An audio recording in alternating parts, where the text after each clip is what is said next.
చనిపోయిన భావ అయినా మేనమామంటే తండ్రి తర్వాత తండ్రి అంత భావ అయినా తల్లిదండ్రులు చనిపోతే మేనమామి తండ్రి మేనమామి తల్లి ఆదరిస్తారని ఆశ.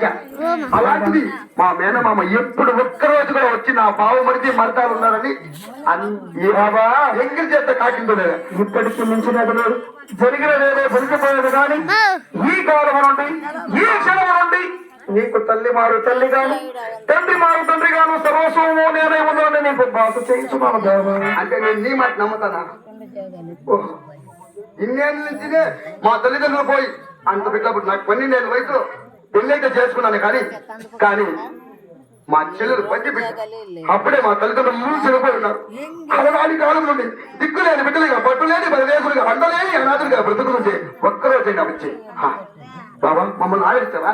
బాబా నీ మాటల మీద నీకు నమ్మకం కలవరన్నా నేనేమి చేయగలను చదువుకుంటే బాబా. బాబా బాబా నీ మాట మీద నాకు నమ్మకం కలగాలన్నా నా మనమ్మను కూడా ఒక కోరిక ఉన్నది. ఆ కోరికను తీర్చదా? అది ఏమిటో చదువుకుంటే బాబా. బాబా నీ మాటకు కట్టుబడి ఉంటారు.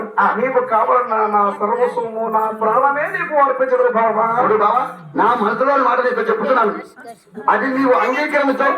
ఏమిటో విన్నవించండి బాబా.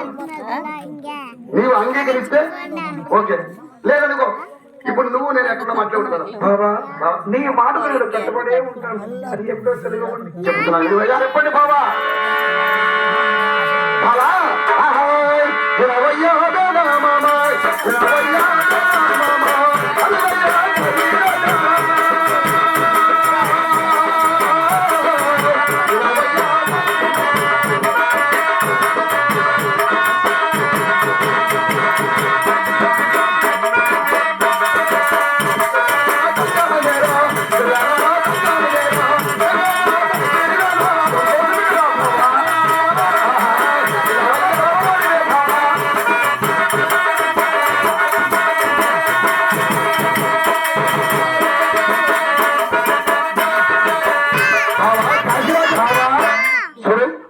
నా ఒక్క చెల్లెళ్ళు ఆమెకు తలలంటి స్నానం చేసి నున్నమ్మగా తలలు నూవి నూకాయి జడలు ఇరుండి ఆడవాళ్ళకి తెలిసే మనకు ఎవరికి తెలియదు కాదు బాబా.